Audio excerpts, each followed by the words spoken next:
your Pyro Infusion. Is it incredibly difficult to do? No. But you get punished a lot for fucking up once.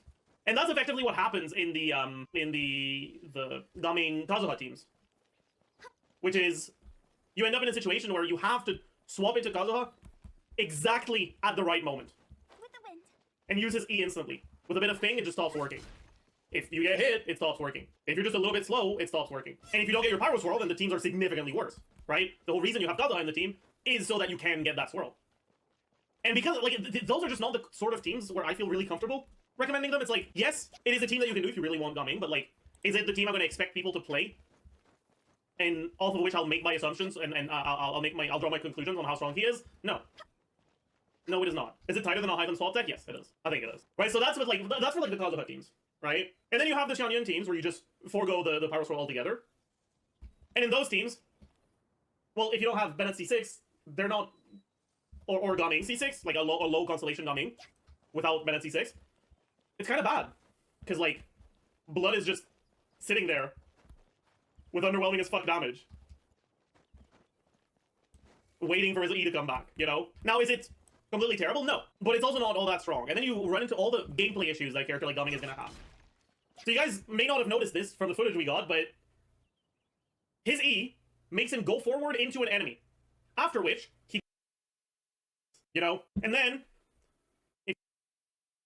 Read upon things that you just don't do in Genshin Impact turn into one of the more controversial things to bring up these days. Before I continue with this video, I gotta say, don't harass anyone based on the choice that they make in this. It doesn't affect you. It's their account, and you have your own. The concept of C6 Bennett being a mistake or a bad thing to do is a little bit of an antiquated idea. But where are those who share the memory? That being said, there is still some validity to leaving the constellation unclaimed and leaving him at C5. The general premise was, and still is, that we do not have toggleable constellations. So that means by enabling C6 Bennett, you are forever locking yourself out of certain options. But it also opens others. Let me just say that neither the things that you gain or the things that you lose out on are very significant in the grand scheme of the Genshin meta, and I know most of you just don't even care about the meta, you just play whatever you like. The reason why I say it's a bit antiquated is because Bennett is not the mandatory character that's in every team that he once was. Mostly because we have so many more HP scalers, we have some EM scalers, we have more defense scalers. Well, actually we don't really have many more defense scalers, but the point is, attack isn't the be-all end-all that it once was. More importantly, we have certain things dominating the meta like the Hyper Bloom reaction that Bennett doesn't even affect that. It only buffs the people creating the reactions, which isn't always the focus in those kind of teams. Even more importantly, you just kind of can't fit Bennett in those teams in the first place, even if you want to. So if he's not nearly as mandatory as he once was and just doesn't fit into as many teams as he once did, even though he can fit into a lot of teams still, it's just not as big of a deal if C6 Bennett causes a few problems. You will have other characters that you can replace him with. That being said, most people, again, just don't care about the meta at all, and they just want to have fun. So let's go over the pros and cons of C6 Bennett, because there are some fun teams that he creates and some fun teams that he locks you out of. And this is just to inform newer players, or maybe people who never cared in the first place, on the different sides of this debate. Starting with the pros. C6 Bennett is the only source of an external Pyro Infusion in the game currently. So if you enjoy making things like Cryo Zhongli or Cryo Kaching, then of course this is probably going to interest you too, and is going to be one of the biggest draws to this constellation. And so far, we have yet to get a duplicate external source infusion character. Chang'an is the only Cryo, Candace is the only Hydro, and Bennett is the only Pyro. So I don't exactly know if I'd ever rely on getting another character to fill this role if you're really looking for someone to do it. The good news is rarely do these external infusions ever lead to anything meaningful in the meta. Again, most people don't care about meta, but it is still worth mentioning. They end up more just being for fun. And